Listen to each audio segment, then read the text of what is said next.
Grosse actu en Côte d'Ivoire, la commission électorale vient de publier la liste définitive des candidats à l'élection présidentielle d'octobre 2025. Et comme nombreux d'entre nous s'y attendaient, deux noms sont exclus, à savoir Laurent Gbagbo et Tidjane Thiam. Alors pourquoi et surtout qu'est-ce que ça change dans cette course au pouvoir? On en parle tout de suite dans cette vidéo. Petit rappel, la Côte d'Ivoire se prépare pour une élection très attendue en octobre 2025. Le pays sort d'années de tensions politiques et chaque présidentielle est un moment ultra sensible.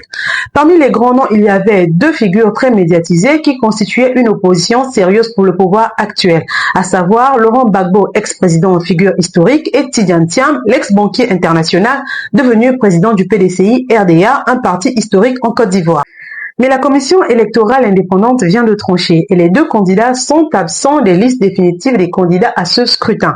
Laurent Gbagbo est exclu pour les raisons judiciaires liées à sa condamnation passée. Tidjane Thiam, lui, a été invalidé à cause de sa nationalité française qu'il aurait abandonnée trop tard. Résultat, deux poids lourds sont hors course. Et ça change tout.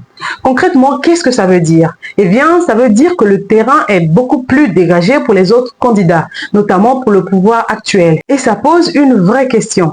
Est-ce que la présidentielle 2025 en Côte d'Ivoire est encore ouverte ou on doit considérer que les dés sont pipés d'avance?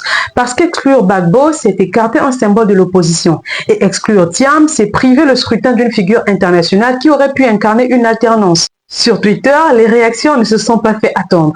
Certains écrivent la CEI a peur de la candidature de Gbagbo. D'autres retorquent Tidjane Thiam est plus français qu'ivoirien, il n'avait rien à faire là. Certains crient à l'injustice, d'autres disent que la loi, c'est la loi. Mais au fond, ce que ça révèle, c'est toujours la même question. En Afrique, est-ce que les institutions électorales sont réellement indépendantes ou est-ce qu'elles servent systématiquement le candidat du pouvoir? En tout cas, cette décision rebat complètement les cartes de la présidentielle ivoirienne 2025 et au-delà de la transparence exigée par les Ivoiriens, il y a aussi une réelle volonté de ne plus revivre les tensions du passé. Et toi, t'en penses quoi? Est-ce une décision juste, légale, ou bien est-ce une façon déguisée d'écarter les vrais candidats? Dis-moi ton avis en commentaire pour qu'on en discute.